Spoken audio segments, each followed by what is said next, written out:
Então, pessoal, boa tarde novamente a todos e a todas aqui presentes. Quero agradecer aos externos aqui, tanto aos estudantes, mas a gente está tendo hoje uma boa procura, né, de externos da disciplina, então, agradecer a presença de todos. E hoje nós temos o prazer aqui de receber o José Fernando Rebelo, né? Deixa eu fazer a apresentação corretinha aqui.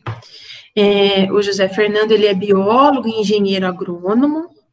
Ele iniciou a carreira dele no Instituto, na Fazenda Yamaguchi, em Jaguariúna, trabalhando com variedades de hortaliças orgânicas. Também foi professor de agricultura na Escola Técnica de Jundiaí. E desde 2002, ele trabalha no Parque Nacional da Chapada dos Veadeiros como analista ambiental, atuando como coordenador de prevenção e combate a incêndios florestais. E desde 95 ele acompanha, né, os trabalhos do pesquisador Ernest Coast, que é o fundador de agricultura sintrópica, sempre buscando aprender e divulgar essa tecnologia aqui no Brasil. Em 2017, então, ele é um dos fundadores, né, o fundador do Centro de Pesquisa em Agricultura Sintrópica. E aí a gente tem, então, o prazer de recebê-lo, porque atualmente ele é gestor, né, do Centro de Pesquisa em Agricultura Sintrópica, porque é acho que melhor que ele, né, em termos do conhecimento, do acompanhamento do Ernest, acho que aqui a gente está com um dos, talvez o que mais se aproximou dele em entendimento e tal. Quero também fazer uma divulgação que existe uma página na internet que se chama Agenda Ghost, e lá tem vários vídeos, né, divulgação do trabalho, é muito interessante a página, então quem quiser assistir e conhecer mais também tem ali. Então, Fernando, é um prazer tê-lo aqui com a gente, né, quero iniciar já agradecendo a disponibilidade, e fique à vontade aqui para falar com a gente.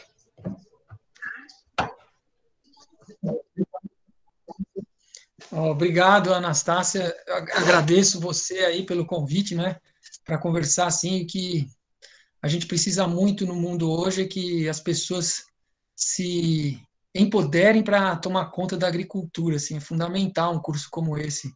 E é um prazer muito grande aí conversar com vocês. Eu vou explicar algumas coisas, o que que é o centro, o que que é a agricultura sintrópica de uma forma rápida. Mas quem quiser me interromper também, tiver alguma dúvida durante a minha fala, pode perguntar, tá bom? Então, desde que eu venho trabalhando com o Ernest, né, foi mais ou menos em 95 que eu visitei a fazenda dele, ele foi na nossa universidade dar uma palestra, e desde então venho sempre acompanhando ele. E tem um outro também, uma outra pessoa, o Henrique, que é agrônomo, e mora perto dele, né? O Henrique, ele ficou numa terra que era do pai dele, e depois de 25 anos ele tem um paraíso, assim. Se vocês puderem ver na internet, tem um filme que ele fez, chama O Livro da Natureza. É um filme de 7 minutos, que mostra como que está a terra dele hoje, depois de 25 anos. Eu conheci ele nessa época que eu conheci o Ernesto também. Ele era estudante de agronomia como eu. E hoje ele colhe, para vocês terem uma ideia, assim, na transição entre Mata Atlântica e Caatinga ali, no Agreste, na Bahia, a cidade dele é Jaguaquara, ele colhe 8 toneladas de açaí amazônico. E o sítio dele, assim, tem em torno de 30 hectares, é um paraíso mesmo, é uma floresta atlântica, assim, incrustada ali, né? Então, essa agricultura ela tem um potencial muito grande de transformar a paisagem. E é o que nós precisamos hoje, porque se você olha a quantidade que foi transformada em agricultura no Brasil, é uma área muito grande. E quando você vê esses dados, muitas vezes apresentado por pesquisador da Embrapa, assim, que a própria Embrapa não reconhece isso também, né? Os outros laboratórios de geoprocessamento são 17, e tem um deles que apresenta dados que a gente usa 10% da terra. Não é verdade, né? Se você soma aí, a Amazônia eu vou falar em dados oficiais, né? Mas muitas vezes existe uma diferença entre os dados oficiais e dados levantados por instituições independentes. Então, tem instituição que diz que o Cerrado sobrou 22%, não sobrou 50%, 47%. E tem grande chance disso ser verdade, porque você vê os mapas do IBGE de 2002, tinha 65% de cerrado. Aí o mapa do IBGE de 2008 tem 47%. Como é que hoje tem 50, 55? Ou, então não é uma conta que não fecha. É mais provável que seja isso. Eu vi nos últimos 15 anos aqui, a maior mancha de cerrado intacto está na minha região, por uma questão de relevo. O cerrado hoje são 22% de cerrado intacto, 17% em fragmentos pequenos e 5% em fragmentos maiores. E o maior fragmento está aqui no Nordeste goiano. Aí você vê, a Caatinga sobrou 60% foi embora, Mata Atlântica 90%, Amazônia. Então você soma tudo isso, é 40% do território brasileiro. Só que a agricultura usa 30%. Você soma as áreas divulgadas pela Embrapa. O que aconteceu com esse 10% aí, que é quase 1 milhão de quilômetros quadrados, aí, 850 mil quilômetros quadrados? O que aconteceu com isso? Aconteceu que a agricultura usa e descarta. É só você circular por Minas, por mares de muitos lugares, assim, é o último estágio, capim. Então, eu acho que essa agricultura que o Ernest propõe, a gente não precisa plantar no cerrado intacto, a gente não precisa plantar na caatinga, a gente não vai plantar floresta aonde existem matas naturais. Essa proposta é plantar comida onde está destruído, porque ela recupera a terra. E por que ela recupera? Porque ela usa processos naturais.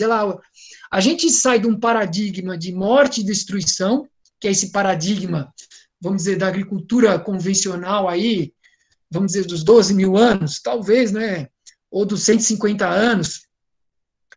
Porque no passado, os indígenas também destruíam. Você vê os relatos dos historiadores, quando os portugueses atravessam a Serra do Mar, os bandeirantes, o relato é que eles já encontram áreas degradadas que são abandonadas pelos indígenas, procurando áreas melhores. Então, se derruba, se queima e vai avançando. Isso faz parte da cultura humana, não só no Brasil, no mundo inteiro, né?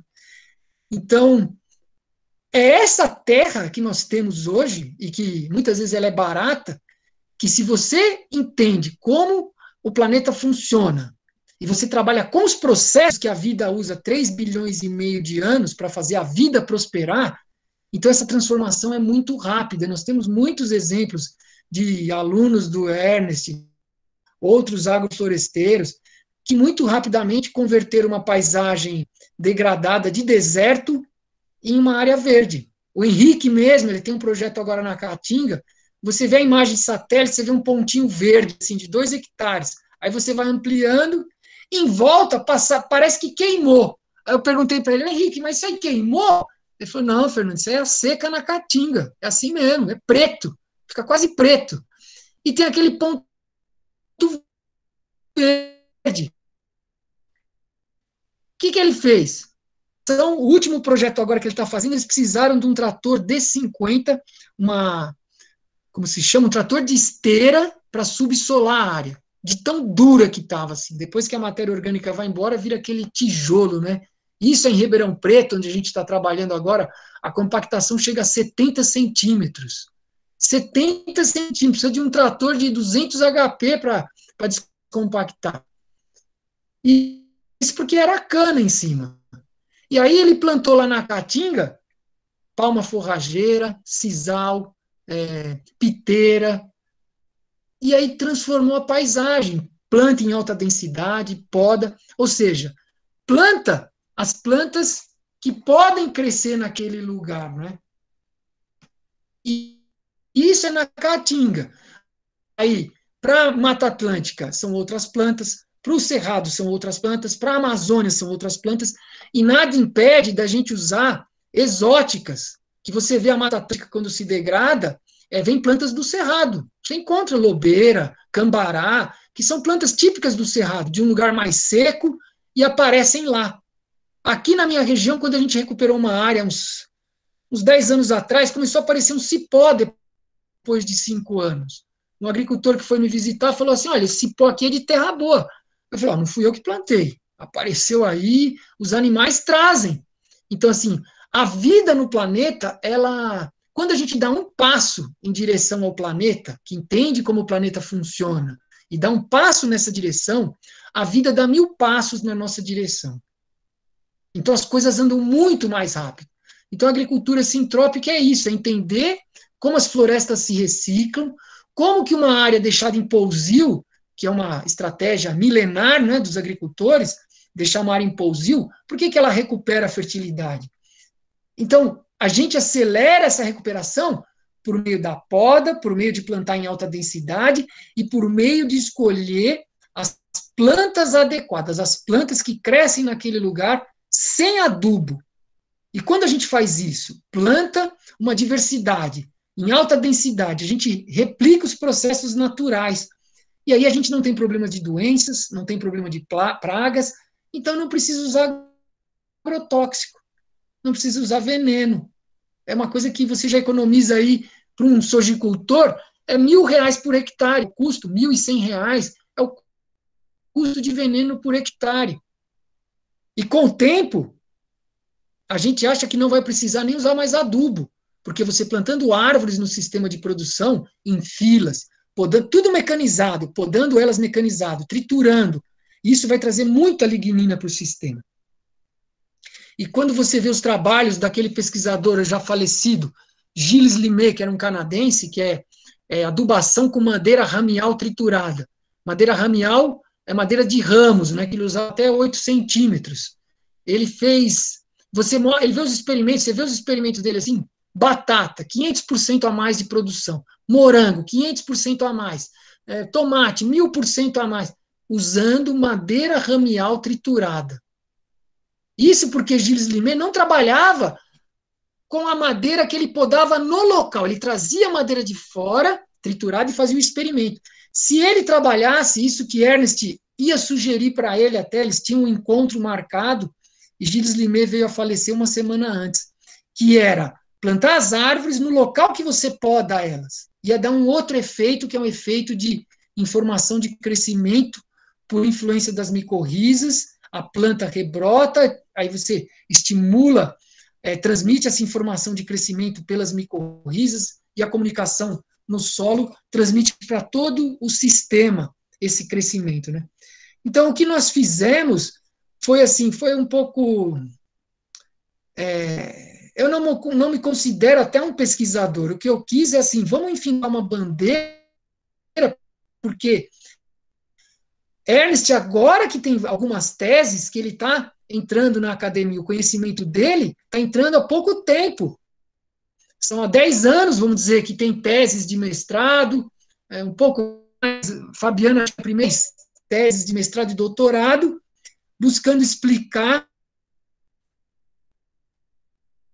o que é a cultura sintrópica. Então, eu falava, vamos criar conhecimento, publicar esse conhecimento e fazer com que as universidades possam ouvir agora o Ernest, porque se você não publica, os próprios pesquisadores não reconhecem isso, se você não tem uma publicação científica. E Ernest é um pesquisador nato, assim, ele vem de uma agência de pesquisa na Suíça, que ele fazia melhoramento de capins, e era considerado lá pelo seu superior um dos melhores pesquisadores dessa agência de melhoramento de forrageiras na Suíça. E ele fez centenas de experimentos nos últimos 40 anos. O único problema é que não está publicado. E é isso que nós queremos agora, sim. E ele construiu um conhecimento, e agora, questão de 30 dias, nós vamos publicar um livro, que é Agricultura Sintrópica, segundo Ernest Goethe, que a gente escreveu as técnicas que ele usa. Em seguida, Felipe Pazzini, que é o autor do filme Life in Synthropy, junto com Diana, eles vão publicar um outro livro, que é Princípios da Agricultura Sintrópica. São 15 princípios que Ernest elencou para você trabalhar nesse paradigma, o paradigma de fazer a vida prosperar. Então, você estuda esses princípios e submete você a esses princípios. Antes de submeter o seu sistema, você tem que viver aqueles princípios. Aí você consegue... por exemplo, um princípio é você tratar o sistema de acordo com o que você gostaria de ser tratado. Você submete o sistema a parâmetros que você também se submete. Então, se você não gosta de ser explorado, então não explore o sistema. Explorar, que eu digo assim, é maximizar o lucro. Então, nós não vamos maximizar o lucro, o que nós vamos é otimizar a fotossíntese. A colheita, ela é um subproduto. Porque se você foca na maximização do lucro, então, o que acontece? O resto não interessa. Agora, uma parte dos agricultores hoje, uma pequena parte, ela está acordando. E ela descobriu que não pode jogar fungicida no solo. Não pode jogar fungicida porque mata a maioria dos fungos benéficos, né? Você vê um trabalho do Tomita, o Celso Tomita, que é PhD em fitopatologia, ele mostra na cultura do feijão. Você faz 9 pulverizações, 14 pulverizações. No feijão irrigado, até 22 pulverizações. Aí ele mostra, ó, você matou tudo. Só que você matou 0,06%, que os fungos que traziam problema. Mofo branco, os fungos que traziam problema. Representa 0,06% dos fungos conhecidos benéficos. Então você matava 0,06% e matava os 99,04%. Então você matava tudo. 99,94% dos fungos que eram benéficos eram mortos por causa de 0,06%. Então é uma tragédia isso. Aí muitos agricultores estão acordando e falando, não podemos jogar fungicida. Isso é um milagre, assim, o agricultor descobrir que se ele jogar fungicida, mata a vida no solo, se jogar bactericida, nematicida, enfim, você mata todo mundo. Então é essa revolução que eu acho que ela está acontecendo, vamos dizer assim, fora da universidade, né? Muitos agricultores, esse grupo que chama Grupo Associado de Agricultura Sustentável, tem agricultor que contratou melhorista para fazer variedade de soja, variedade de milho não transgênico, porque eles não querem mais usar. Esses agricultores somando a mais de quase 2 milhões de hectares que eles plantam. São grandes produtores.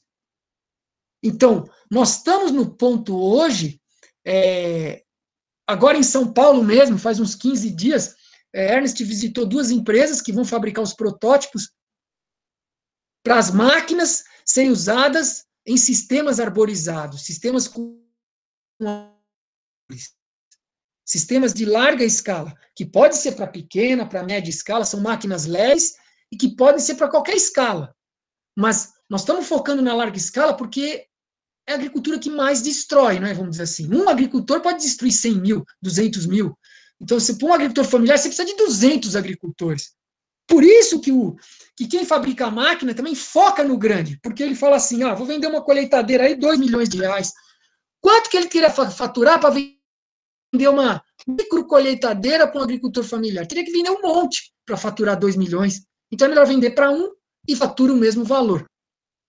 Agora, as máquinas que nós estamos propondo, que Ernest está propondo, são máquinas leves e elas não são máquinas de guerra, que hoje a agricultura tem máquinas de guerra, 5 toneladas, 10 toneladas, então não é à toa que o solo está super compactado.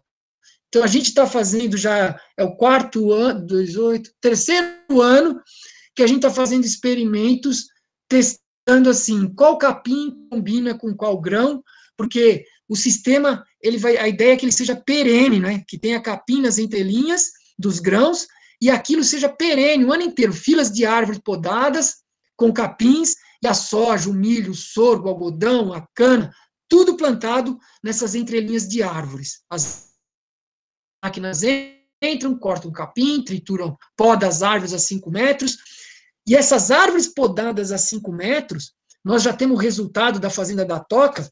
Tem o Marcão, que ele era um dos trabalhadores lá, que trabalhava com Ernest, aí ele comprou uma serraria, e ele comprou uma parte da madeira desses sistemas da Fazenda da Toca.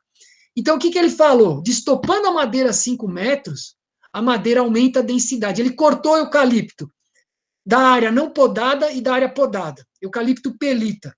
Ele falou assim, tem mais cerne, é mais pesada, significa, é mais densa do que aquela não podada. E 5 metros é o tamanho ideal para trabalhar na serraria. quando as pessoas cortam na Amazônia, ninguém corta uma tora lá com 20, 30 metros, ele fatia em pedaços, e o tamanho comercial é 5 metros. Então, nós fizemos uma conta, assim, se a gente plantasse filas de árvore a cada 6 metros, uma conta por baixo, na minha região, o eucalipto já custa R$ 2.000 o metro cúbico, de vigota, caibro.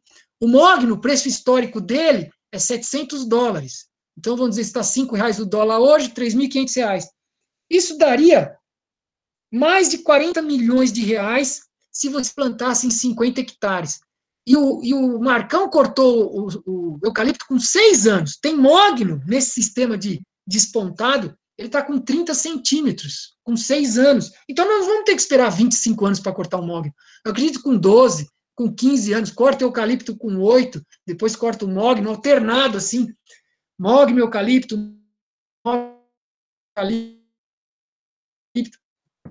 plantado filas de 5 metros, 6 metros, e a cada 1,20 m, um eucalipto ou um mogno, alternando. Então, assim, e aí, se você plantasse soja nesses 50 hectares, depois de 25 anos, você vai ter uma renda líquida de R$ 2.700.000, quando o preço estava ali a R$ 70 a saca. Hoje já está mais de R$ 100, algum tempo atrás, aí estava assim, bateu recorde histórico, né? R$ 105 a saca de soja, porque os Estados Unidos quebrou lá, não conseguiu colher, né, por causa de muita chuva. Então, a ideia é essa, assim, é oferecer alternativas para grãos, oferecer alternativas para criação de gado. É muito mais rentável você criar o gado na sombra, com filas de aves destopadas e trituradas, você aumenta a matéria orgânica, aumenta o conforto térmico do gado. Enfim, só tem benefícios, né, você fazer um voazã dessa maneira. Agora, onde a gente esbarra hoje para conseguir irradiar essa tecnologia, né? A gente esbarra, o maior gargalo hoje nosso é mão de obra qualificada, porque se você pega os agrônomos, os agricultores contratam os agrônomos para trabalhar. Os próprios agricultores falam, o agrônomo que vem trabalhar para nós, ele só sabe receitar veneno e adubo químico. Então, é urgente, é isso que nós estamos querendo fazer em Ribeirão Preto, né? Com esse apoio agora do Instituto Nova Era, que é essa instituição de Ribeirão Preto, assim, ele está dando, o Vinícius, que é o presidente, né, está apoiando massivamente a construção das máquinas, o estabelecimento dos sistemas ali para funcionarem como uma vitrine, e nós queremos já em fevereiro, março, criar um curso de longa duração para treinar a mão de obra, né? Ter pessoas qualificadas. Então, a professora Anastácia escreveu esse edital, não tem resposta, né, professora, ainda? O edital de residência agrícola. A gente ficou com 22 pontos, já saiu a pontuação, não tem a classificação. E no estado de São Paulo, foram só 3 que enviaram, porque só podia ser federal, né? Aí a gente está em primeiro no estado de São Paulo, estamos aqui na torcida, porque no estado de São Paulo, a gente concorre no Sudeste, né? E aí em Minas Gerais, por ter muita instituição federal, né? Então a Minas Gerais mandou muito, mas nós estamos aqui na torcida, porque agora depende do valor, né, que vai ser liberado, eles vão ranquear. Mas estamos ali na luta. E nós colocamos também agora, professora, uma coisa assim, nós temos um grupo de WhatsApp com o Ernest, né? Ele é pago, o agrônomo, o técnico, quem quiser fazer parte desse grupo, ele tem que ter uma área de referência e ele paga R$ 1.200 por ano, e aí ele põe a dúvida dele ali por escrito no grupo e o Ernest responde por áudio. Então nós transcrevemos, estamos terminando de transcrever o último ano, e a gente quer publicar isso assim, e é muito rico, é um material riquíssimo, porque você está plantando café lá, você tem uma dúvida, você coloca no grupo e o Ernest responde. E isso a gente está transcrevendo, vai fazer um livreto e publicar isso aí. E com esse dinheiro da inscrição, o próprio Ernest falou o seguinte, o ano passado ele usou uma parte para financiar protótipos, eu usei uma parte para financiar os experimentos.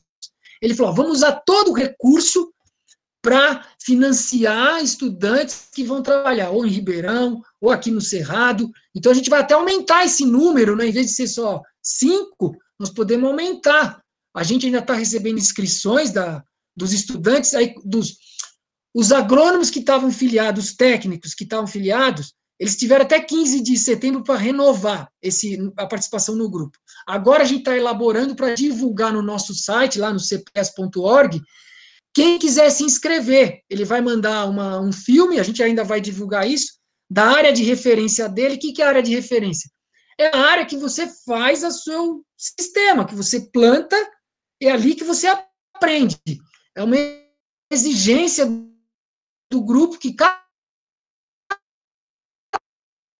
um tem a sua área de referência, que é onde você aprende. Você pode dar consultoria, você pode dar curso, mas você tem uma área que é onde faz calo na mão ali, é onde que você sua camisa mesmo, e aonde vem, eu acredito, o maior aprendizado nosso, né? E aí a pessoa respondendo o nosso questionário, mandando um filme da área de referência, e a gente aprovando, e passa R$100 para cada estudante que for selecionado para esse curso de longa duração, que vai começar provavelmente em fevereiro, março. Então, pode ser um recém-formado, agroecólogo, e a professora pediu, e eu concordo, nós temos que dar preferência para os agroecólogos, porque os agrônomos, assim, as universidades hoje, microbiologia acaba sendo uma matéria optativa, uma coisa praticamente esquecida, né? Vamos ver se com essa nova onda dos próprias multinacionais comprando aí empresas de controle biológico, vendo que o agrotóxico parece que ele tem um fim já, apesar de ser o maior consumidor de agrotóxico do mundo, mas isso, assim, quem está antenado, os agricultores que estão acordados, veem que isso aqui ele não tem futuro. Os agrotóxicos não têm futuro. Então, e a nossa agricultura não é que a gente vai reduzir. Não precisa. O Roger, ele é um médico que ele trabalha no Haiti, ele foi fazer trabalho humanitário no Haiti. Aí ele descobriu o seguinte, não adianta só medicina aqui. Ele é um neurocirurgião e foi lá trabalhar como clínico geral, porque ele tinha um mestre que ele segue não é budismo, é uma outra corrente aí esse mestre dele faleceu, e ele, antes de falecer, ele perguntou, o que você acha que eu deveria fazer? E o mestre dele falou, vai para o Haiti. É um país que está sofrendo demais, assim, depois dos furacões, da cólera, assim, é um país que está muito destruído. E ele já faz 3 anos que ele está fazendo trabalho humanitário, e ele viu que, antes da medicina, o povo tem que fazer agricultura. Aí ele começou a estudar agricultura, escreveu um book sobre agricultura sintrópica, aí ele veio aqui nos visitar, nós ajudamos ele a aprimorar esse guidebook. E o Roger, ele assim, ele está se aprofundando nisso, levando esse conhecimento para o Haiti. Então, eu acho que é fundamental, assim, a gente colocar energia na qualificação das pessoas. Lá ele está fazendo até audiobook, porque o analfabetismo é monstruoso, assim, no país, né, no Haiti. Eu acho que a nossa contribuição, assim, que nós podemos, no mundo hoje, treinar as pessoas, e são pessoas que vão ser altamente demandadas, assim. Eu recebo muitos pedidos de consultoria de agricultores, os nossos filmes que estão lá no canal do YouTube, tem muitas pessoas pedindo consultoria, e a gente não consegue atender. Aí, quando eu falo com meus amigos, falo assim, tem um cara ali, você não pode atender. Não, já estou cheio de serviço. Aí falo com o outro, não posso. Então, assim, o mundo, ele está demandando um profissional que consiga olhar para uma área degradada, uma área destruída, e falar assim, não precisa comprar veneno, não precisa usar essa quantidade absurda de adubo. A gente pode usar o adubo apenas como um catalisador dos processos. Não vai ser o adubo principal, mas ele vai catalisar os processos iniciais de vida. Então, a gente precisa de pessoas assim, com esse olhar, que ache solução olhando um campo degradado, e ele acha a solução ali. Ele fala, não, essa planta aqui é boa, vamos multiplicar essa planta, ela está crescendo aqui, no pico da seca, como nós andamos ali em Ribeirão agora, no pico da seca, as guanchumas verde, o cardo verde, produzindo semente. Cara, é isso que nós temos agora. Coletar, plantar em alta densidade, essas plantas que conseguem crescer nesse lugar. Aí você planta em alta densidade, você poda, cobre o solo, aquilo vira adubo, a matéria orgânica, disponibiliza de novo aqueles nutrientes que estava lá preso. Pega o fósforo, por exemplo, mais de 90% do fósforo aplicado fica preso. Usa 3%, tem estudos que falam 3, 4%. Então, agora criaram aí, e é onde está entrando a tecnologia agora, que quer transformar os micro-organismos num insumo. E, de novo, fazer o agricultor comprar um insumo. Então, a gente vê, tem uma pesquisadora dos Estados Unidos, Elaine Ingham, ela tem essa proposta de você não precisa mudar muito no seu sistema, mas você quer acabar com o nematóide, você faz um composto que que cria nematóides predadores. Mas nós temos que mudar o ambiente das plantas. Não adianta a gente fazer um composto. Nós fizemos um cálculo agora, recente. Você olha um vídeo nosso lá, o custo real desse insumo, adubo orgânico, agricultura orgânica. Qual que é o alicerce da agricultura orgânica? É o agronegócio. O alicerce da agricultura orgânica é o agronegócio. Você compra uma cama de frango, esterco de porco, esterco de gado, o que for como fonte de adubo orgânico. Aí você põe por metro quadrado. Aí nós fizemos uma conta. A galinha come, vamos dizer que lá na sua criação, você põe 1 quilo de ração, que basicamente, 60% de milho, 40% de soja, aí tem o premix, que são os micronutrientes. Eu nem vou contar, que é muito pouco. Vamos ficar na soja e no milho. 60 de milho, 40 de soja. Aí você dá para a galinha, ela come. Ela produz, ela comeu 1 quilo de ração, ela vai produzir 700 gramas de esterco e 300 gramas de urina. Aí vai dar 1 quilo, né? Aí você põe a maravilha lá, que vai absorver a urina. Para a gente colocar 2,5 kg desse esterco, e olha que não é muito, 2,5 kg, a gente precisava de 6 estados de São Paulo para adubar um estado de São Paulo, para fazer agricultura orgânica num estado do tamanho de São Paulo, a gente precisava que alguém plantasse 6 estados de São Paulo, sendo 4 estados com milho e 2 estados com soja. Então, como que isso é sustentável? Como que a gente vai fazer agricultura orgânica assim? Impossível. Se o mundo inteiro fizer agricultura orgânica, nós precisamos de 6 planetas para produzir o milho e soja. Então, é outra coisa também que os ambientalistas não entendem. Não vai plantar eucalipto. Aí vem os ambientalistas aqui para a Chapada dos Veadeiros e não querem aqui que se plante nada. Aí vai no mercado, então em algum lugar do planeta, alguém está destruindo floresta para plantar manga, plantar milho, plantar eucalipto, para a gente viver bem aqui nesse lugar preservado. Não, nós temos que plantar eucalipto aqui, mostrar, não é monocultura de eucalipto. O eucalipto, ele entra como uma espécie super capaz, são onde eu colho as minhas melhores bananas. Eu tenho banana alternando com eucalipto. Olha, as bananas mais lindas. Um solo aqui que eu tenho 20 centímetros de terra, pH 4,8, 1 ppm de fósforo disponível, traço de todos os minerais micronutrientes, traço. O único que tem em alta quantidade é ferro, por causa aqui das lateritas. Mas tem no solo, só que eles não estão biodisponíveis. Mas está lá. Como que a gente torna eles biodisponíveis? Quando a gente traz matéria orgânica, cobre o solo, ou você faz um inoculante crioulo, vai buscar os micro-organismos com arroz lá na mata, faz um biofertilizante, traz eles de volta para esse solo, e aí produz banana, produz laranja, produz o que você quiser. Eu uso aqui esterco, mas no começo, quando eu quero fazer horta. Ou eu ponho no início de uma fruticultura, depois você não usa nunca mais. Então, até farinha de rocha, que pode ser usado, mas ponha no lápis a conta disso.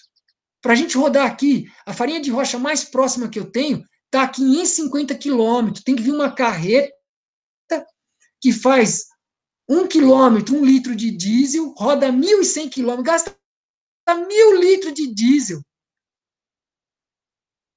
Então, isso é inviável. Então, farinha de rocha é inviável para a gente usar. Então, nós temos que usar os processos de vida. É isso que é o que Ernest martela o tempo inteiro. Nós temos que usar os processos de vida do planeta. Está aí. Eles estão aí. É só a gente usar, ativar eles de novo. Aí vai estar. A crosta terrestre tem todos os minerais. Então, quando a gente cobre o solo, planta mucuna, os leguminosas, criar raízes. A vida, a Primavera já falava isso lá em 1960 e pouco. As raízes é que tem a vida no solo. Onde tem raiz, tem vida. Aí a gente planta a raiz, planta as árvores, planta o que você quiser que cresce. Aça peixe, lobeira. Eu planto tudo que cresce bem aqui. Aí poda, tritura isso se você quiser, ou não precisa triturar também, coloca na linha das árvores, e isso vai dar um efeito gigantesco. Sabendo cortar o capim na época certa, nós cortamos o capim aqui no final de maio, quando deu a última chuva, ele ficou verde a estação seca inteira. Ficou verde, fazendo fotossíntese, alimentando a vida no solo. Então, são todas estratégias assim. Essa experiência, o que eu digo assim, a gente sobe no ombro de um gigante, que Ernest Goethe passou 40 anos testando, estudando milhares de possibilidades. E hoje ele fala assim, não, aqui nós vamos poder fazer isso, porque eu fiz em tal lugar, ou eu vi o agricultor em tal lugar, ele fez assim e deu certo. Então é essa experiência gigantesca que ela é a nossa base para construir esses ecossistemas que eles independem de insumos externos, né? Então isso não tem preço, assim, é essa possibilidade que agora a gente, chegando em Ribeirão Preto lá, construindo esses CPEAs lá, fazendo parceria com as universidades, e a gente fez uma conta, nós temos no Brasil 299 universidades, eu fiz só de agronomia, que é a escola que eu estudei, 299, sem incluir agroecologia, ecologia, zootecnia, veterinária, sem incluir isso, 300. Mas se a gente coloca aí um centro, 2 centros por bioma, vamos dizer que a gente tenha 10. Ué, cada um tem que visitar 30 universidades. É só isso que nós vamos fazer, visitar e mostrar para os estudantes que existe outra maneira de se fazer agricultura, que não é essa agricultura, que muitas universidades estão presas a financiamentos de grandes corporações, que quer que teste lá o seu transgênico, quer que teste o seu veneno, e aí o professor leva isso para a sala de aula. Então, nós vamos, pelos estudantes, conhecendo os estudantes, que eles possam estagiar nesses centros. Aí a gente vai conversando com os estudantes, qual é o professor que você acha que tem mais capacidade de nos ajudar? Ele vai, professor fulano de tal, aquele é bom, é um professor que dá aula de agroecologia. Então, a gente vai entrar na universidade por essas portas, pelas portas que os próprios estudantes vão abrir para nós. E aí a gente vai, o centro de pesquisa que a gente quer criar em cada bioma, já tem esse aqui no Cerrado, vai ter esse aí nessa transição Mata Atlântica-Cerrado, que é Ribeirão, mas tem pessoas pedindo para fazer lá no Rio Grande do Sul, já tem o Mauro lá também, pode ter 1.000. Nós queremos começar com 5, um em cada bioma aqui no Sul, Caatinga, Amazônia, Mata Atlântica e Cerrado. Mas tem muitas pessoas. Aí eles vão seguir um processo que a gente processo de compliance, assim, que é ver se ele atende todos os quesitos que nós queremos, que é baseado em 4 pilares, que é eles terem pessoas capazes de pesquisar o bioma dele. Quais são as plantas que tem aí no seu bioma? Nativas e exóticas. Quais as plantas nativas que resistem à poda? É fundamental a planta podar com vigor. Então, eles vão fazer esse tipo de pesquisa. O outro, educação. Tem que ser um centro, um lugar que tenha estrutura para treinar as pessoas, que tenha um auditório, sala de aula, alojamento. Aí, comunicação. Ele vai irradiar essa tecnologia no bioma dele, por mídias sociais, indo nas universidades, divulgando isso. E produção. Ele vai mostrar que é viável essa agricultura. Tem que ser viável, principalmente economicamente. Mas a economia, ela não é o alicerce como é hoje. Hoje nós temos uma agricultura que a economia é o alicerce. A economia diz, não, coloca um pulverizador de 30 metros, que é mais barato. Pega uma plantadeira aí de 15 metros, é mais barato. Mas quanto que pesa uma máquina dessa? Então, é a economia que demanda. Nós vamos para a floresta amazônica? Não, derruba a maçaranduba maior, com 3 metros de diâmetro. Cara, mas a maçaranduba maior, ela não indica que ela é uma boa matriz? Por que nós vamos derrubar a maior? Porque a economia diz que uma árvore maior é mais fácil lá na serraria, ela dá muito mais madeira. Agora, o nosso alicerce não é esse. O alicerce da agricultura sintrópica, ele não é a economia. O alicerce é o ecossistema.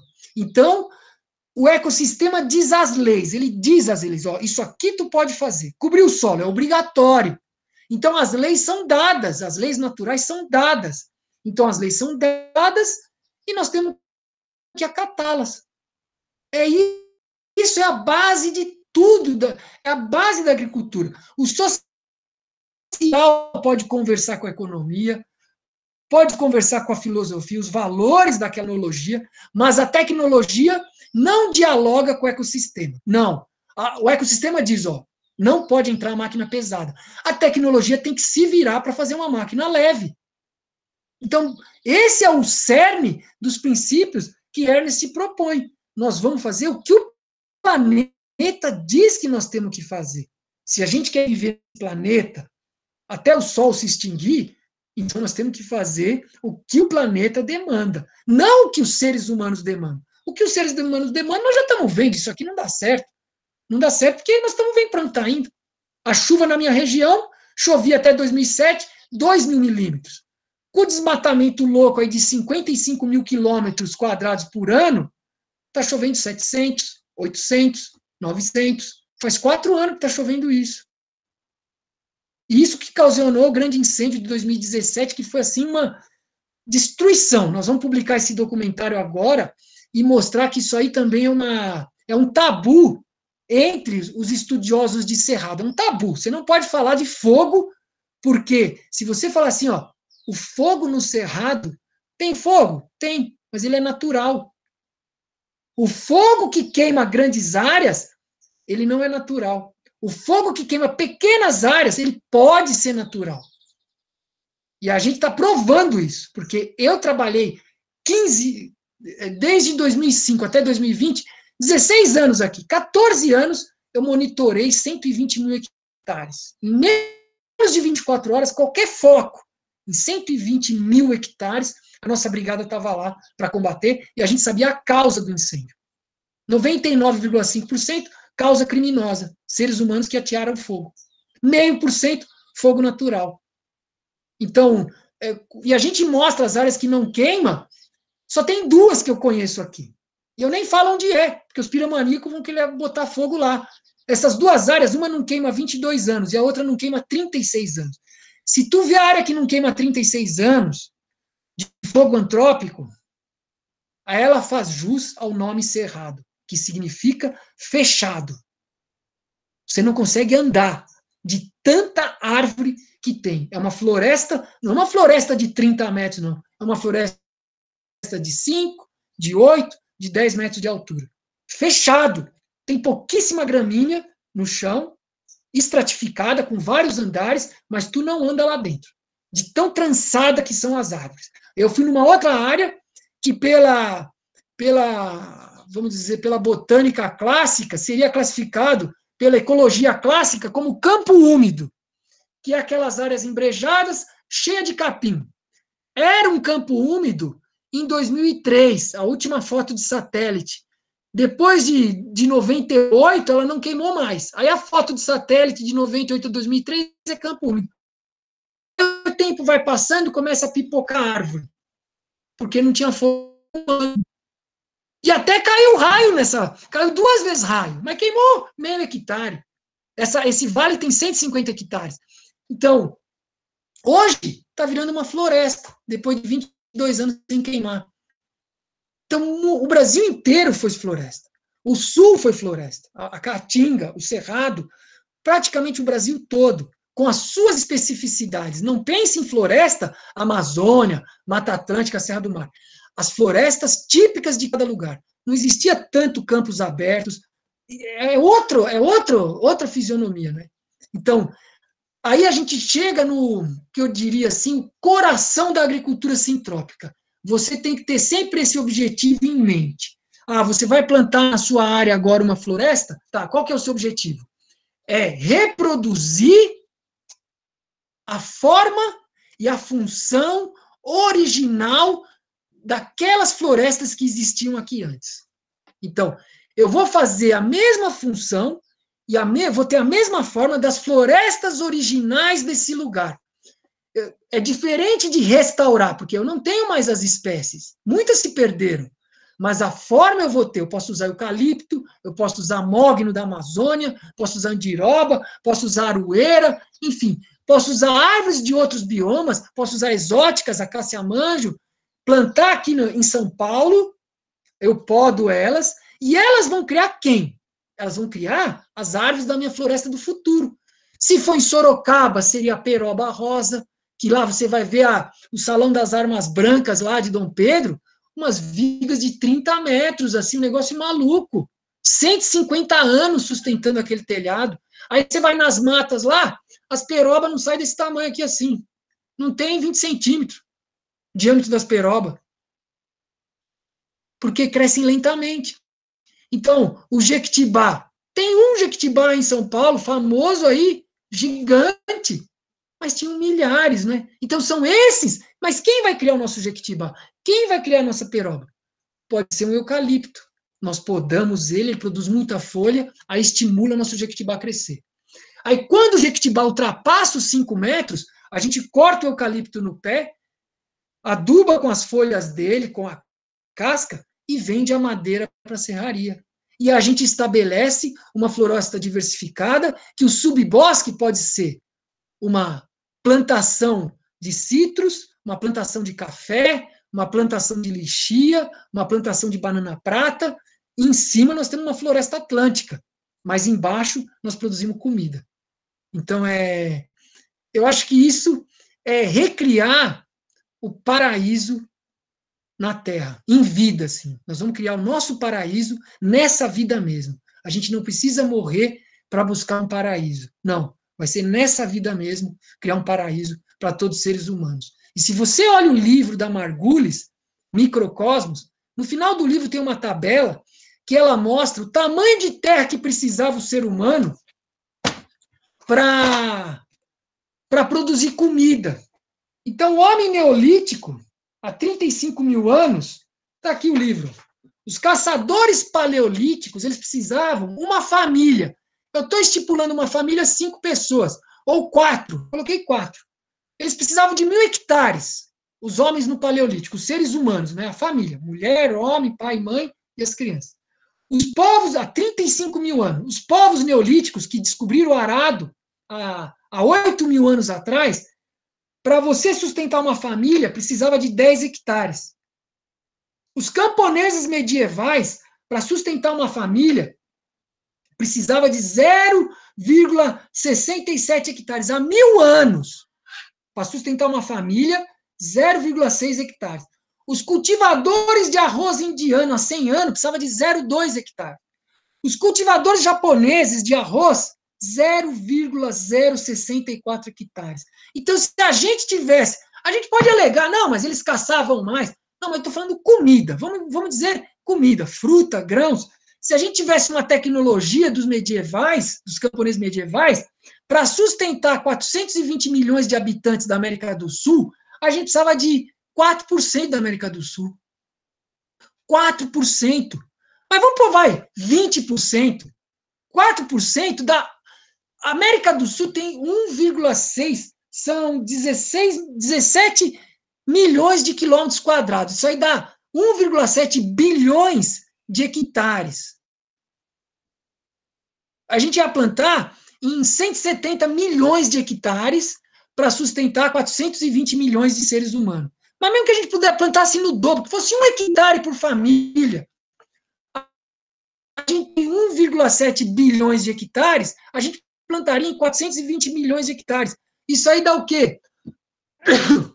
4%, 20%. Sobraria 80% do território para fazer os serviços ambientais. A floresta, os animais silvestres, terrestres, ia ser um paraíso. Mas hoje, nós produzimos comida, não é só comida. Olha aí o estado de São Paulo. Nós produzimos álcool, nós produzimos algodão, nós produzimos um monte de coisa que não é comida.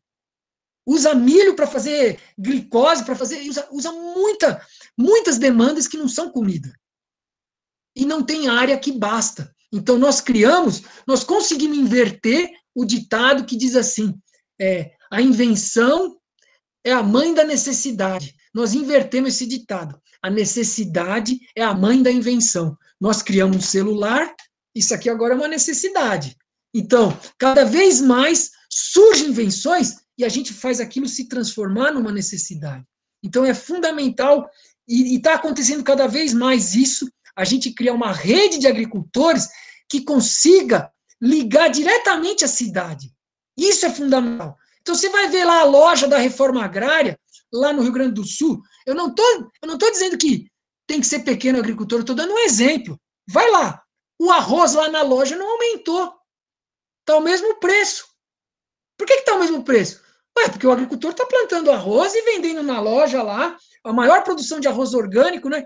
Agora, por que o arroz aumentou? Porque é um commodity, e se alguém lá fora paga um preço maior, não interessa para quem vai, não interessa se é para o nosso povo, vai para quem está pagando mais. Esse é o capitalismo, essa é a lógica do mercado. Se os chineses estão comprando arroz, se Vietnã, se a Coreia estão pagando mais caro, a balança comercial, o dólar está alto, não, então vamos vender. Mas e o povo aqui? Não, lá fora estão pagando mais, então se aqui faltar, isso não é problema nosso, pô.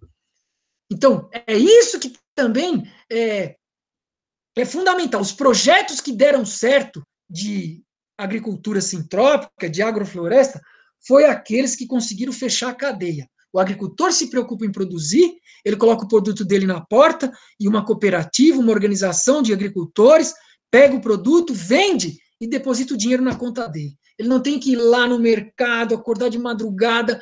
Isso é um sofrimento muito grande para o agricultor. Então, o projeto fechado, porque no final a gente descobre que é muito fácil produzir.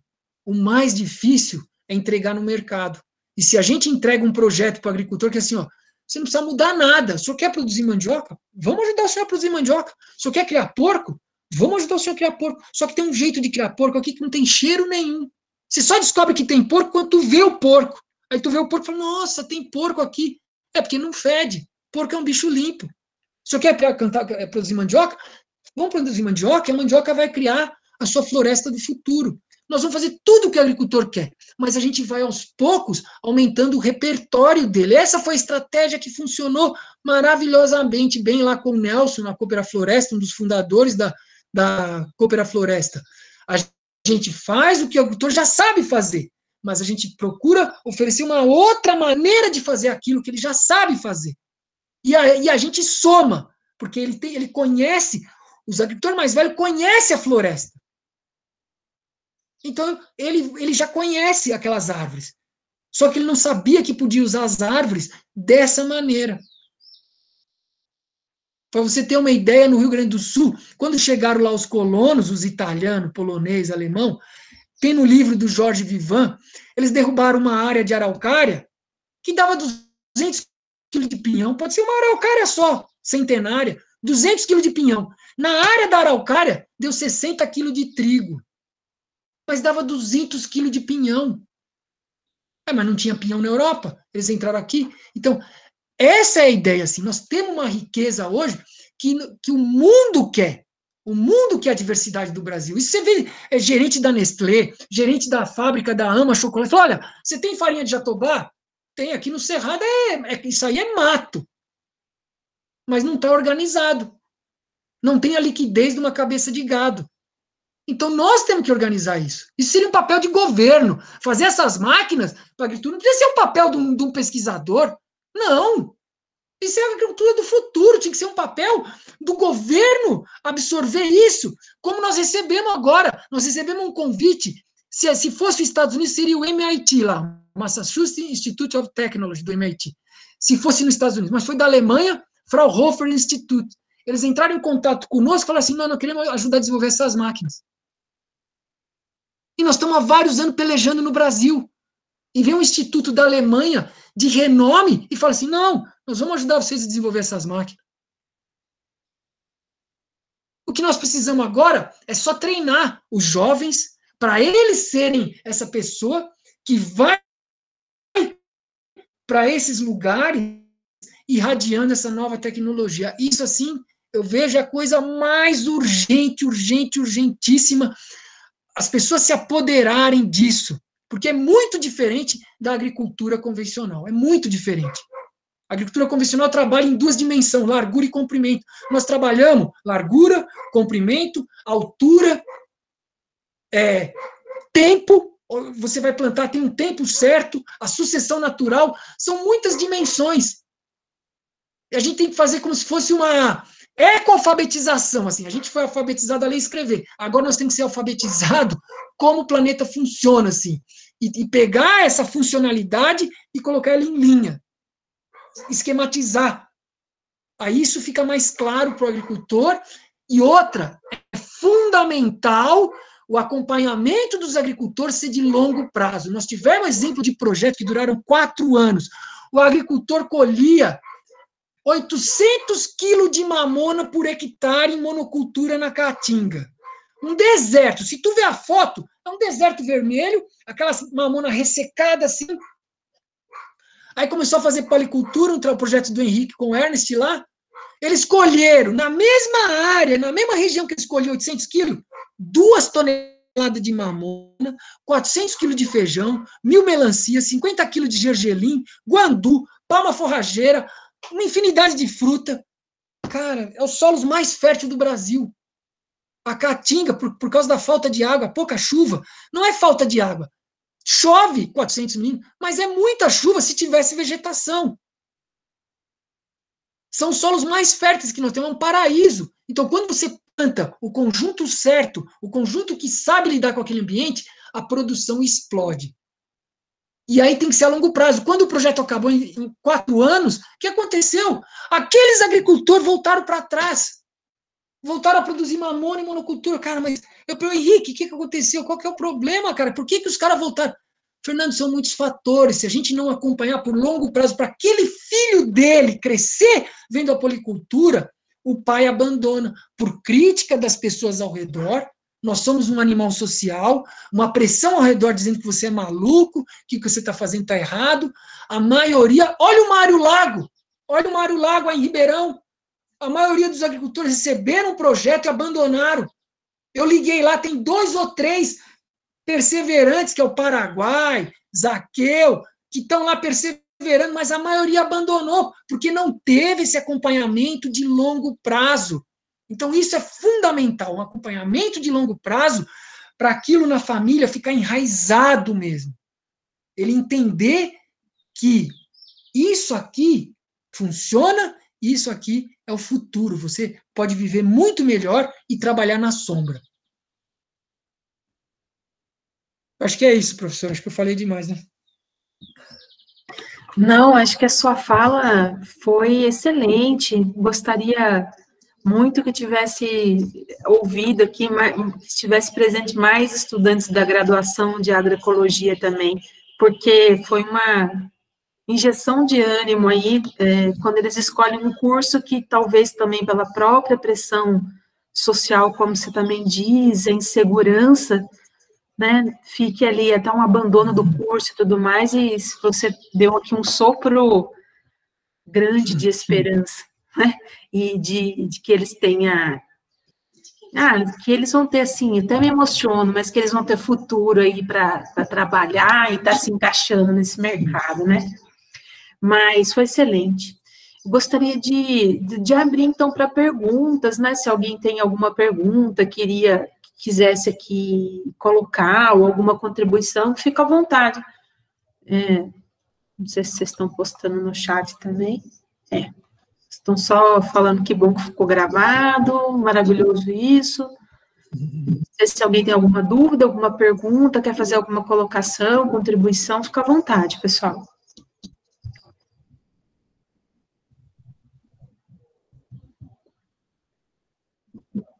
Não sei, acho que eles estão meio tímidos. Você não... A Karen está pedindo para você falar um pouquinho sobre como que funciona, acho que a água no sistema, acho que é em relação à conservação e manutenção da água no sistema. Então, quando a gente planta em alta densidade, você tem um outro efeito. As raízes exploram profundidades diferentes. E se você cria a floresta estratificada, assim, eu tenho o café, que é extrato baixo. Aí tem o extrato médio, pode ser urucum, laranja. Tem muitas árvores. O extrato alto, jaca, ingá, o extrato emergente, e, e a porcentagem de sombra em cada extrato. Emergente é 20%. Quando o sistema está adulto, né, produzindo frutos, emergente só pode ter 20% de sombra, o alto 40%, o médio 60%, o baixo de 80% a 90%. Quando você cria isso, a fotossíntese que acontece em todos os andares, e você tem na entrelinha plantado capim, acontece a fotossíntese. Ela é um sistema que esfria a atmosfera. Então, quando você tem uma corrente de ar passando por cima da sua floresta, e a estimativa e a conclusão do Ernst, ele diz o seguinte: acima de 500 hectares, não de monocultura de eucalipto, mas de florestas estratificadas, acima de 500 hectares, você tem condição de mudar o regime hidrológico da região. Pode chover mais, que é o que acontece na fazenda dele agora. Ele tem 410 hectares de floresta atlântica plantada. Teve ano que faltou água em todas as regiões ao redor. Só tinha água dentro da fazenda dele. A prefeitura ia lá pegar água. Ele transformou de novo, quando ele comprou a fazenda, nenhum córrego era perene. Hoje tem 14 córregos perenes. Então, isso é um sistema que esfria a atmosfera e aí condensa a água. Então, aquela massa de ar que passa em cima dessa floresta esfria. Então, vira um sorvedouro de umidade e você cria um vórtice descendente do emergente para o extrato baixo, chupa a umidade assim. Então, e o que é que você tem? Quando é mais frio, aquela água que está solta esfria. O que acontece? Ela condensa. E aí você começa a gotejar água, condensa nas folhas e aquilo começa a pingar. E outra coisa, quando a gente faz aqui no Cerrado, foram maio, né? Parou de chover por volta de 15 de maio. Junho, julho, agosto, setembro, foram 4 meses. 4 meses de seca, sem nenhuma gota d'água. Nós roçamos o capim no final de maio. Ele ficou verde até agora. Então, significa o quê? Ainda tinha uma umidade lá, que ele prosperou, e ele conseguiu ficar verde. Outra coisa, quando você corta as flores do capim ou de outras ervas, a maioria das sementes, quando a planta está enxugando as sementes, ela transmite uma informação para a micorriza que diz o seguinte: ó, eu não preciso de mais água. A micorriza, em todo o processo vegetativo, ela é hidrofílica. Então, ela pega a água dos poros da terra, ela chupa a água da atmosfera. Ela é hidrofílica. Quando vai enxugar a semente, ela se torna hidrofóbica. Então, a informação que agora não preciso de mais água. Aí a micorriza não capta mais água, o sistema amadurece. Então, a nossa estratégia é: a braquiária vai florir, corta ela. Para ela não enxugar a semente e continuar a informação de que o sistema ainda precisa de água. A gente poda as árvores com essa mesma informação. Então, quando você poda, teve um sistema aqui que uma árvore eu podei, a mesma espécie, a outra eu não podei. Aqui eu podei, que era um angico, os dois angicos, um eu podei, o outro não. Esse aqui ficou com 5 vezes mais copa e está quase agora 3 vezes o diâmetro daquele angico que eu nunca podei. Esse angico aqui eu podei 2 vezes, o outro eu nunca podei. O que eu podei, ele está com o diâmetro quase 3 vezes maior. E a copa 5 vezes maior. Significa o quê? Se ele está com o diâmetro maior, a copa maior, a raiz está muito maior. Então, ela foi muito mais fundo no solo. Então, não falta água no sistema. O que falta é construir um sistema que ele se torne um sorvedouro de umidade. Então, essa pouca umidade que tem, e as plantas não bebem água só pela raiz, bebe também pela atmosfera. Então, você vê as cactáceas. Como é que pode uma cactácea ficar lá 10 meses fica verde. E aí, o mais louco é que, nos sistemas de policultura na Caatinga, era assim, a mamona solteira tira 0,1 de água. Eu sei que, na policultura, tinha mais água no solo. Cara, mas não tem competição? Não tem mais raiz? Não existe competição. Só existe cooperação nesse sistema. A competição é uma visão capitalista do sistema. Como a nossa sociedade tem competição, a gente acha que na natureza tem competição, mas não tem. Não tem nem alelopatia. Os agrofloresteiros brincam, falam que é balelopatia. Não existe alelopatia. Não, mas eu nunca vi. Eucalipto. Eu planto eucalipto do lado do meu citros, do lado do café. O café carrega, só vê o sítio semente. Do lado, café carregado. Um tronco de eucalipto de 20 centímetros, colado no pé. O café carregado de semente. Cadê a alelopatia?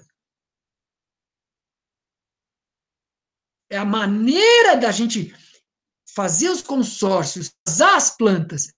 Isso que é o segredo. Você entender como que acontece na floresta e replicar isso com fruta, com grãos, com as suas espécies econômicas, né? Então, não existe falta d'água. Os sistemas, eles conservam a água e atraem mais água para o seu sistema. Se a gente usa todas as técnicas, otimizar a fotossíntese plantando em andares, cobrir o solo, podar na hora certa, não usar venenos nem adubos químicos. A professora Elaine Ingrid fala o seguinte: acima de 300 quilos de qualquer sal, mata os micro-organismos, começa a matar os micro-organismos no solo, seja calcário, fosfato, sem falar nos químicos solúveis, ureia, superfosfato. Acima de 300 quilos por hectare, mata a vida no solo. E quem sustenta isso é a vida. No outro lá, no engenheiro alemão, A Vida Secreta das Árvores, ele diz: monocultura não tem micorriza. São crianças de rua, criadas órfãs. Os eucaliptos são órfãos. Não tem micorriza em monocultura de árvore. E não é o eucalipto que seca a terra. É o sistema de monocultura. Se você plantar jatobá, se você plantar paricá, vai na Amazônia ver um sistema de paricá. Seca a terra, plantando em monocultura. Então, o que seca a terra é a nossa maneira de fazer. Se a gente simplesmente faz um sistema mimético, copiando o que a natureza faz, se a gente pega as plantas com flores, 400 milhões de anos, né? Então, quando chega as primeiras pteridófitas, 600 milhões de anos. A vida faz isso há 600 milhões de anos. Nós somos descendentes das bactérias. Então, a gente vai matar o nosso antepassado. Quando a gente quer matar uma bactéria, é o nosso antepassado. É a nossa mitocôndria que nós estamos matando. Mitocôndria é uma bactéria que fundiu lá no passado. Tem todos os indícios. O cloroplasto é a mesma coisa. Todos os indícios mostram isso. Então, o sistema ele é um sorvedor de umidade. Eu vejo isso aqui. Você vê o capim em volta? É só olhar em volta do nosso sistema. A gramínea, a braquiária, está seca. É gasolina na forma sólida. No nosso sistema, não. O andropógon, ele não seca, ele fica roxo, ele perde o cloroplasto, aí aparece a coloração que tem abaixo do cloroplasto. Não sei se é um caroteno, ele fica quase roxo assim, mas não seca. Mas simplesmente degradou o cloroplasto, mas ele está ali, roxo ainda. No caso do andropógon, o mombaça, ele ainda fica verde. Consegue passar os 4 meses sem chuva, né? Fernando, tem mais uma pergunta aqui do Gustavo. Ele está pedindo para você explicar um pouquinho melhor como vai ser essa parceria entre os jovens e os CPEAs, que ele não entendeu muito bem. Acho que é a respeito do curso e tal. O que nós queremos fazer? A partir do ano que vem, nós estamos desenhando, são 2 processos. Um processo que a gente vai lançar esse programa, que a gente vai receber as pessoas que querem se tornar um centro de pesquisa.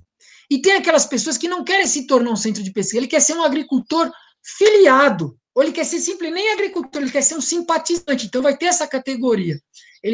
Então vamos dizer, a região de São Paulo, nós criamos CPEAs em Ribeirão. Aí tem os agricultores que querem ser filiados, então a gente vai criar uma revista digital que informa os agricultores, pesquisas que estão fazendo, experiências de sucesso, e a gente cria um vínculo com os agricultores que se filiam ao nosso centro. e os simpatizantes, pessoas da cidade que apoiam a causa, que querem conhecer a agricultura sintrópica. Isso é o centro. Aí, em Ribeirão, que é esse primeiro lugar que nós estamos colocando mais energia, nós vamos criar um curso de longa duração. Então, a gente não sabe ainda o número de vagas, se vai ser 10, se vai ser 20, mas a ideia é que esse curso de longa duração, os estudantes passem lá, a gente não sabe, vai ser 8 meses, 1 ano, 3 anos, não sabemos ainda o tempo, mas até lá nós vamos divulgar isso certo. Aí ele vai lá, vamos dizer que começa em fevereiro, ele se matricula, provavelmente a gente vai ter alojamento lá, então, 3 ou 4 dias por semana, ele passa na prática. A gente implantando sistemas, fazendo manutenção dos sistemas, viajando para outros biomas, porque a gente tem fazenda na Serra Grande, que é a fazenda Zona da Mata, Zona Cacaueira, tem aqui no Cerrado, eu tenho alojamento aqui. Então, nesses centros já estabelecidos, ele vai conhecer outros biomas. E aí, o que acontece? A gente vai demandar pesquisas para ele fazer. Uma pesquisa básica, que já tem um estudante lá, como é que ele chama? O Léo, que ele vai fazer o TCC dele, que é um levantamento de espécies de São Paulo com relação, assim, tempo de vida, se ela resiste à poda, o extrato que ela ocupa na floresta, porque a botânica clássica só classifica a planta pioneira, secundária, climática, mas só isso não serve, a gente tem que saber, assim, quanto tempo vive essa planta? Qual é o extrato na mata? Ela resiste à poda? Isso não tem essa informação na botânica clássica. Não existe nos livros. Então, nós temos que buscar. Os botânicos até são indicativos. A gente consulta vários botânicos e eles darem essa informação. Isso eu estou dizendo assim, são exemplos do que nós vamos demandar para os estudantes. Então, são 3 ou 4 dias de prática, todo dia acordando cedo, e nós vamos ter sistema silvopastoril, vamos ter plantação de grãos, fruticultura, e ele vai aprender na prática a manejar, a implantar, a conduzir os sistemas. Aí, 2 ou 3 dias por semana, a parte teórica, agora ele vai estudar. Então, nós vamos estudar lá. Ah, você já sabe a Primavesi? Você conhece Sebastião Pinheiro? Quais são as bases? Quais são as nossas... Porque tem muitos pesquisadores no mundo que esse conhecimento da agricultura sintrópica, ele está meio que, vamos dizer assim, fragmentado. A Primavesi estudou muito o solo. Mas quem que estudou a parte aérea? Que conhece a relação entre as plantas, consórcio.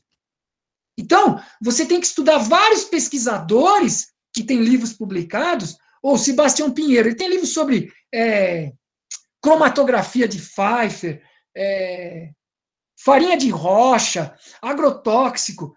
É um pesquisador que nós temos que estudar. Então, nós queremos que no final do curso, essa pessoa que passou pelo nosso centro, ele seja realmente, vamos dizer assim, um mestre em agricultura sintrópica, que ele consiga sair de Ribeirão, ir lá na Amazônia e olhar o ambiente à volta dele, conversar com os agricultores e falar assim, não, eu tenho uma sugestão para essa área aqui, que vocês têm pasto aqui há 30 anos e vendo aqui a região, conhecendo as plantas que vocês estão me falando, eu já conhecendo, porque ele vai conhecer no curso Amazônia, vai conhecer a Caatinga, vai conhecer o Cerrado, ele vai ter um arcabouço teórico que ele tem liberdade. Não só aqui no Brasil, mas ele pode ir para o Chile, que chove 300 milímetros, lá nos Andes, chove 300 milímetros por ano no inverno. Uma sequidão total no verão, assim. Bom, por quê? Porque, além da parte técnica, nós queremos que os estudantes entendam os princípios que regem a vida no planeta. Então, ele pode ir para qualquer lugar. As ilhas, você vai para as ilhas do Caribe, por exemplo, é uma destruição gigantesca. A gente só vê o lado bonito, né? Só vê o oceano, aquele mar maravilhoso. Curaçao. Vai lá para Curaçao. Aí tu vira as costas para o continente da ilha, é uma desgraça. 100% da comida é importada da Holanda. 100% da comida. É uma desgraça. Não é só Curaçao. Guadalupe. Estou conversando com o pessoal de Guadalupe. Metade da ilha é coral. pH do solo 8,5. A outra metade da ilha é solo vulcânico. Cara, eu falei, se eu tivesse um solo desse aqui, eu estou no Cerrado aqui, que é... O Ernest fala para mim assim, não, fica aí no Cerrado, porque se der certo aí, dá em todo lugar. Porque a condição aqui é tão difícil, o nitrogênio é super limitante, super limitante. E quando a gente olha, Haiti é solo vulcânico, só que o greening destruiu tudo lá. Destruiu tudo. E aí você vê na fazenda da Toca, reverteu o greening. Tinha 70% das plantas, um pomar de 2 anos, acho que de uns 2 ou 3 hectares, com plantio das árvores, da banana, e a poda drástica das laranjas, novas, né? Elas tinham 2 anos. Depois de 3 meses, soltaram um forte lançamento e curou o greening. Eu falei isso para os caras do Caribe lá, os caras não acreditaram, porque lá acabou, não tem mais citricultura. Então, é isso que o estudante, que nós queremos, formar um estudante que ele tenha segurança para onde ele for, porque ele vai trabalhar por princípios, que essa é a maior dificuldade hoje, nossa, é sair das receitas, assim. Porque um estudante vai num curso de agricultura sintrópica, aprende lá a fazer horta, cortar toquinho, botar na rua do canteiro. Tá, mas e na Costa Rica? Tu chega lá, é 5.000 milímetros de chuva. Ninguém planta alface lá. Que horta tu vai fazer lá? Então, se você entende o princípio, você se torna-se uma pessoa que se molda ao ecossistema. Não, como que funciona aqui? Ah, tá, já me localizei. Então, aqui nós vamos fazer isso e isso, isso. Nós vamos dar autonomia e independência para o estudante, que ele se torne um profissional assim que, onde ele vá, e aquele lugar já foi floresta um dia, ele consegue transformar aquilo numa floresta produtiva de alimento. Esse é o nosso objetivo final do curso, por isso que ele é prático e tem uma parte teórica. Porque é pela prática do dia a dia que a gente acredita que nós... E hoje o mundo virtual está congelando nossos jovens assim, nós vamos ter só 2 dedos, que é o indicador e o polegar para apertar celular. Então nós queremos que o curso seja essencialmente prático, porque as coisas acontecem na... E se você olha a tragédia da agricultura nos Estados Unidos, é 1% da população. Os agricultores, 1%. Na média é 4%. Como é que pode 1% sustentar milhões de pessoas? Então, e outra coisa que acontece, quando os jovens conhecem essa agricultura, nós conversamos uns 4 anos atrás, ele veio nos procurar, ele fez contato, Humberto Maturana, fundador da Universidade de Biologia, da Faculdade de Biologia no Chile. Um pesquisador já tem acho que quase 90 anos agora, e ainda trabalhando. Ele fez estudos, publicou uns livros. Eu não tinha entendido quando ele procurou Ernest, né? Eu fui na reunião com ele, depois eu fui ler os livros deles e entendi por que ele se interessou por agricultura sintrópica. Porque tem um livro dele que ele fala que o ser humano, há milhares de anos atrás, nos estudos arqueológicos, eles viam que não tinha distinção entre os sexos. As roupas eram parecidas, existia... Não era patriarcal a sociedade. A cultura mudou.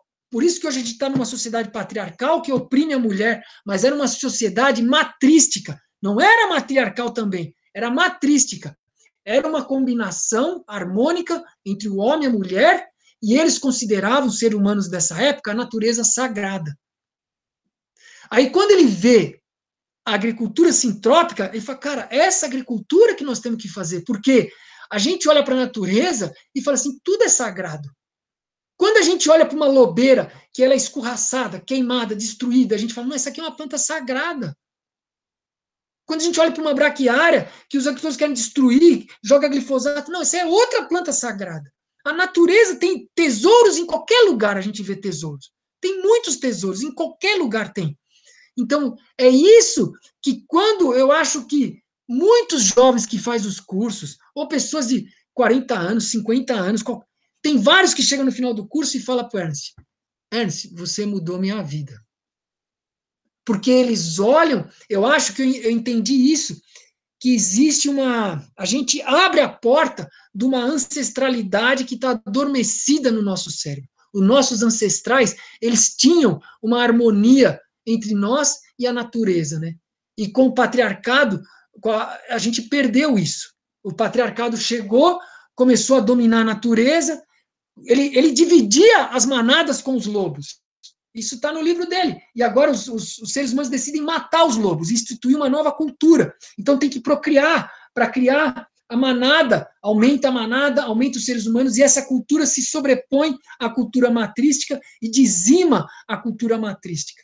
Então, a agricultura sintrópica, eu vejo um resgate desse lado ancestral dos seres humanos, que considerava a natureza sagrada, e não fazia nada para explorar a natureza, mas para conviver em harmonia com ela. Então, se a gente tem os seres humanos hoje, treina seres humanos nessa nova cultura, e nós queremos que essa seja a cultura, porque não existe outra. Se a gente não estabelecer essa nova cultura, nós vamos ser varridos do mapa.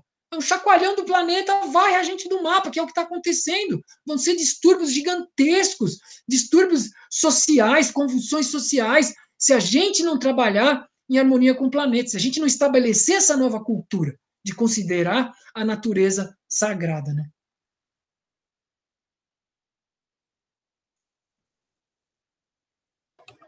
Tem mais duas perguntas aqui, que aí a gente já finaliza também. Tem uma pergunta da Karen, a Karen, e até inclusive é um pouco da minha também, a Karen está pedindo para falar um pouquinho sobre a experiência específica no cultivo de grãos. E aí eu acrescento uma pergunta minha junto com a da Karen aqui, que eu fiquei sempre na curiosidade se esse cultivo de grãos ele continua durante o tempo por exemplo, enquanto as árvores ainda estão jovens, ainda não estão fazendo sombra, ou se ele seria só no início do sistema, né, da implantação. Então, o que acontece tem uma diferença, porque quando a Embrapa lança o LPF, Lavoura, Pecuária, Floresta, você planta filas de árvore, filas duplas, filas triplas, 15 metros, uma distância, aí planta grão no meio ou cria gado no meio. Chega um tempo que o grão não produz mais, porque o agricultor deixa a árvore crescer e aí perdeu a dinâmica, porque o eucalipto ficou com 20 metros, 30 metros, aí sombreou demais, o grão não produz. Não é só por causa da sombra, é porque a influência de amadurecimento do eucalipto. A proposta do Ernest é o seguinte, você faz filas de árvores, nós fizemos aqui a 8 metros, só que a 8 metros não vai produzir lignina suficiente para cobrir a entrelinha de grãos. Então, você faz filas de árvore a cada 6 metros.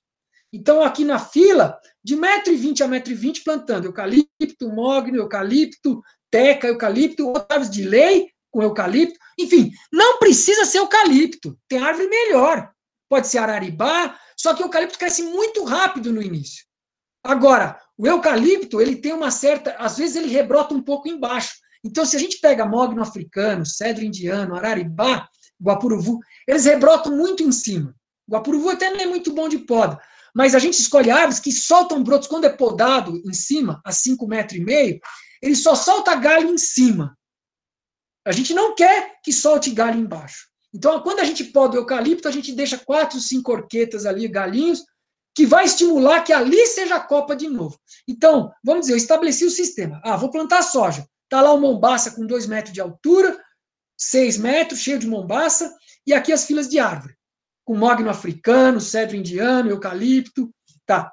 Aí eu entro com uma podadora, que é uma máquina que ela tem um arco, ela poda todas as árvores a 5 metros, e tritura toda essa copa por molinetes elevada para um triturador, tritura, e joga esse triturado de madeira no campo.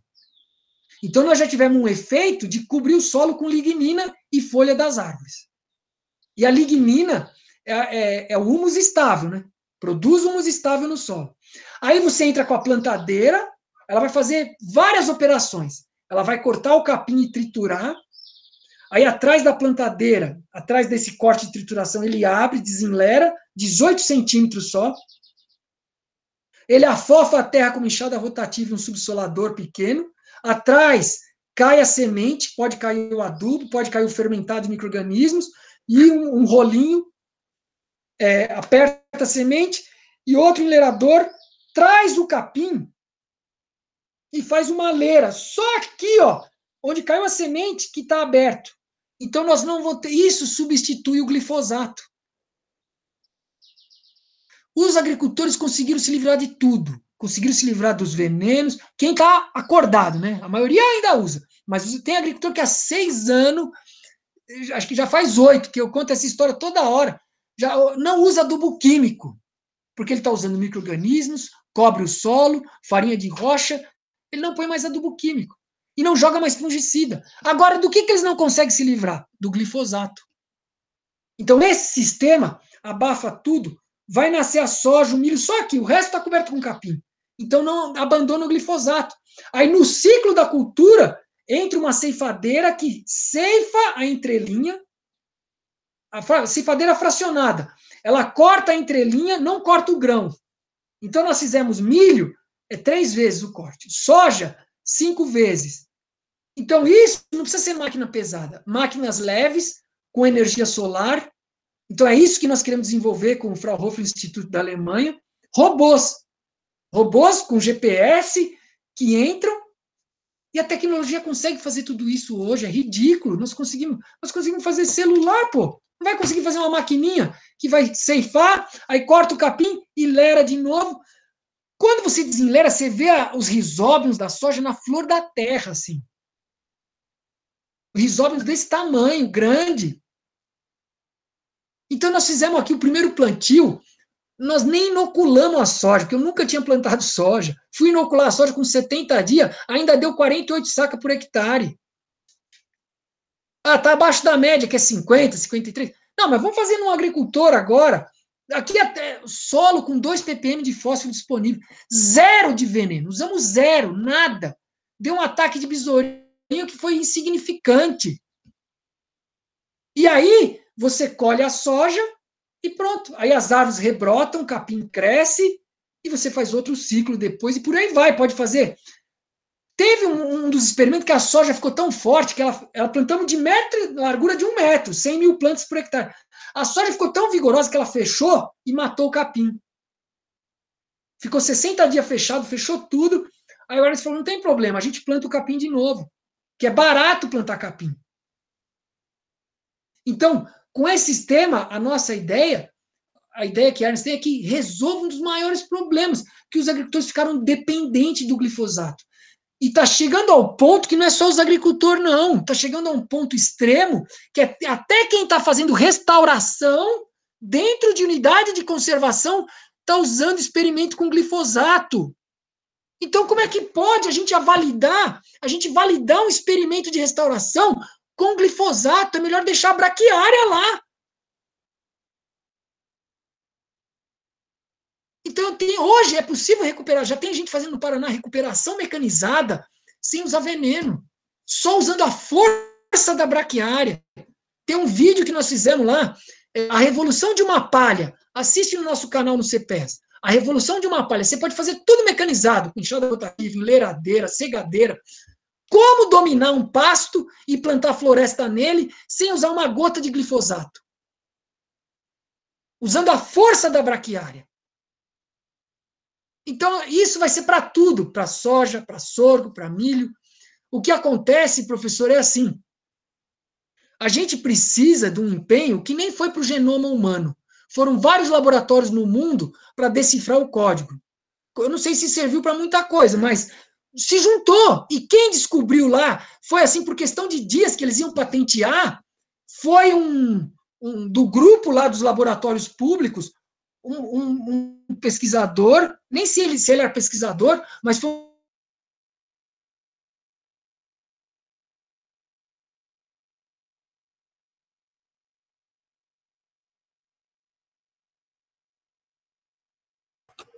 Travou para vocês também, né? Vamos aguardar um pouquinho, ver se volta.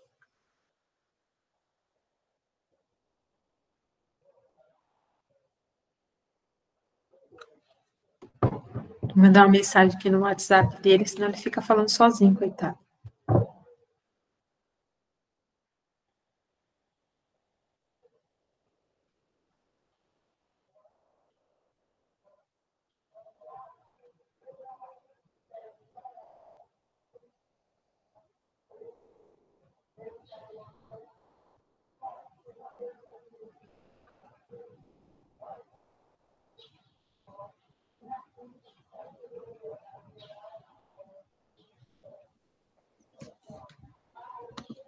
Oi. Alô? Voltou. Voltou? Voltou. Então, eu acho que é isso, a gente precisava de uma força, assim, como se diz, comum, de muitas pessoas no mundo. A gente ia andar muito mais rápido. Por isso que nós temos que divulgar isso aos quatro ventos, para a gente ter muito mais pessoas pensando nisso, de como a gente fazer de uma forma muito eficiente esse sistema para ter o solo coberto, mas não coberto com palha, o solo coberto com vida 365 dias por ano. Eu, em específico, tenho bastante interesse em acompanhar o sistema de produção de grãos, né? Se der tudo certo, eu vou acompanhar junto com o pessoal lá em Ribeirão Preto, né? Para aprender também e ajudar aí na validação e difusão. Tem uma pergunta aqui, a gente já encerra para não tomar mais seu tempo, Fernanda. A pergunta do William, né? O William fala assim: ó, sabemos que o manejo, né, das podas faz parte da base da fertilidade da agricultura sintrópica. Em sua experiência, como tem sido a relação manejo versus legislação ambiental, tendo em conta as limitações burocráticas? Há o diálogo no sentido de superar as dicotomias da lei ambiental, das leis ambientais, para que não dificultem o manejo agroflorestal, no sentido, por exemplo, de poder extrair madeira nativa? Olha, quanto mais a gente divulgar o sistema, não de forma geral, mas para os técnicos, os meus amigos do Mutirão Agroflorestal, eles deram um curso uma vez para a Secretaria de Meio Ambiente do Estado de São Paulo. Pô, foi uma revolução, os técnicos ficaram assim, maravilhados. Falaram, pô, se alguém estiver fazendo isso agora, eu vou apoiar, não vou multar. Eu dei uma palestra em Belo Horizonte, quando eles estavam fazendo lá o programa de regularização ambiental. Aí um major da Polícia Ambiental de Minas, que é uma polícia bem ativa em Minas, ele falou, ó, agora eu entendi, se uma pessoa falar para mim que está fazendo isso, eu não vou mais multar. Então, é preciso que na sua cidade você leve esse conhecimento para quem faz a ação de fiscalização e mostre o resultado disso. Olha, se você apoiar esse sistema, vai ficar muito melhor do que hoje. No começo, o Ernest teve problema. Hoje, não. O IBAMA foi lá, queria saber por que estava tão verde a Mata Atlântica lá. É uma da maior taxa fotossintética da Mata Atlântica inteira, é na região que o Ernest plantou as florestas. E assim, depende muito do estado que você está. São Paulo tem um rigor, Minas. Agora, muitos estados que nem Goiás aqui, praticamente não existe uma fiscalização, uma legislação, né, de que diz que você não pode. Agora, o primeiro passo, você vai fazer uma agrofloresta, pega o GPS, pega o Google Earth, marca lá, georreferencia e dá entrada no órgão ambiental e diz assim, ó, vou plantar tantas mil sementes de mogno, tantas mil sementes de baru, de capixingui, as nativas que você quer plantar do seu lugar, registra isso, porque floresta plantada é passiva de corte. Isso no código anterior, no código atual, mas você tem que fazer esse registro. E outra, tudo na nova lei, isso é facilitado. Mas o fundamental é que você registre o plantio no início. Aí você depois pode derrubar despreocupado. A gente está discutindo isso em Minas agora, por exemplo, tem um agricultor lá que plantou café. Aí o pai dele sombreou o café em 2001. Então você tem Palmarfim, Guatambu, Pereiro, Tamboril, um monte de árvore nativa sombreando o café. Agora, a questão que a gente vai levar lá para o IF, que é o Instituto de Floresta de Minas, olha, no CAR está dizendo que é uma área consolidada. A gente pode... E o que acontece? Tem que podar. Ah, só que não é só podar, não. Tem áreas lá que vai ter que cortar, vai ter que ralear, porque ficou muita sombra. Então é isso que nós estamos falando. Se está considerado uma área consolidada, eu não sei ainda qual vai ser a resposta.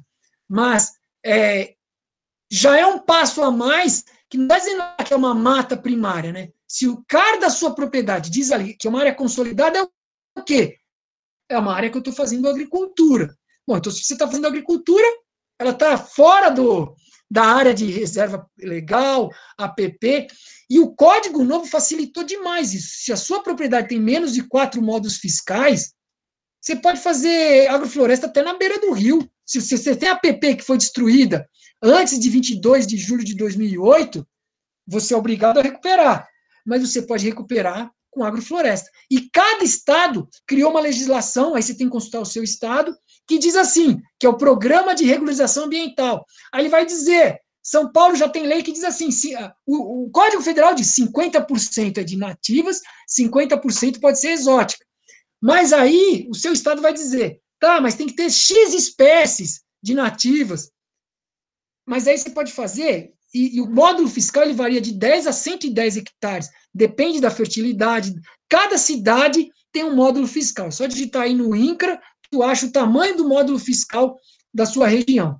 Até 4 módulos fiscais é considerado como se fosse agricultura familiar, aí você pode fazer agrofloresta até a beira do rio, e daí você fez 5 metros, depois você pode fazer agrofloresta, não precisa nem plantar nativa, se tu quiser, depois de 5 metros pode plantar só exótica.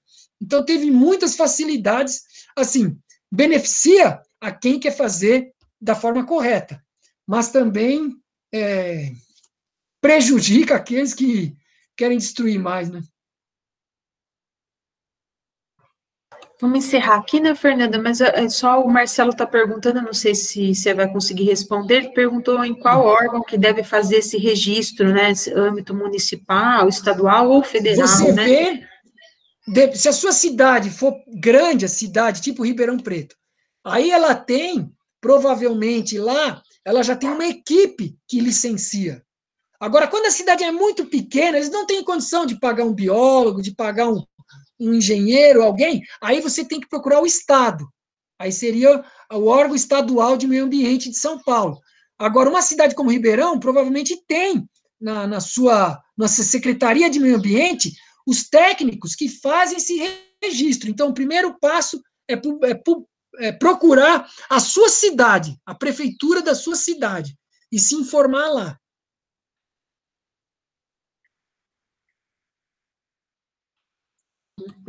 Tá ali. Eu estava acho que respondeu. Fernando, então, acho que para também não ocupar mais seu tempo, a gente encerra aqui. Quero agradecer imensamente, dizer que é contagiante mesmo o seu entusiasmo em relação à agricultura sintrópica e também nos contagia. Então, muito obrigada. Estamos aqui à disposição, né? Também acho que é importante a gente colocar que o PPG-ADR, a gente pretende também colocar estudante de mestrado lá no CPEAS para desenvolver pesquisa, a gente está conversando sobre isso, né? Então, junto lá e validar, né, as tecnologias e aprender também junto. Então, a gente agradece a parceria e principalmente agradece pela apresentação, né, que foi bem, todo mundo aqui está elogiando bastante. Muito obrigada, viu? Tenha um bom final de semana, um bom final de tarde aí, né? Um abraço a todos aqui. Eu que agradeço, professora. Obrigado aí ao pessoal também aí ter participado. E em breve, se tudo correr bem, eu vou estar em Ribeirão aí e quero que vocês visitem lá para conhecer, né, nosso grande projeto aí com o apoio da professora Anastácia. Nós vamos conseguir fazer muita coisa boa. Sim, se assim seja, né? Um abraço a todos. Obrigada, pessoal.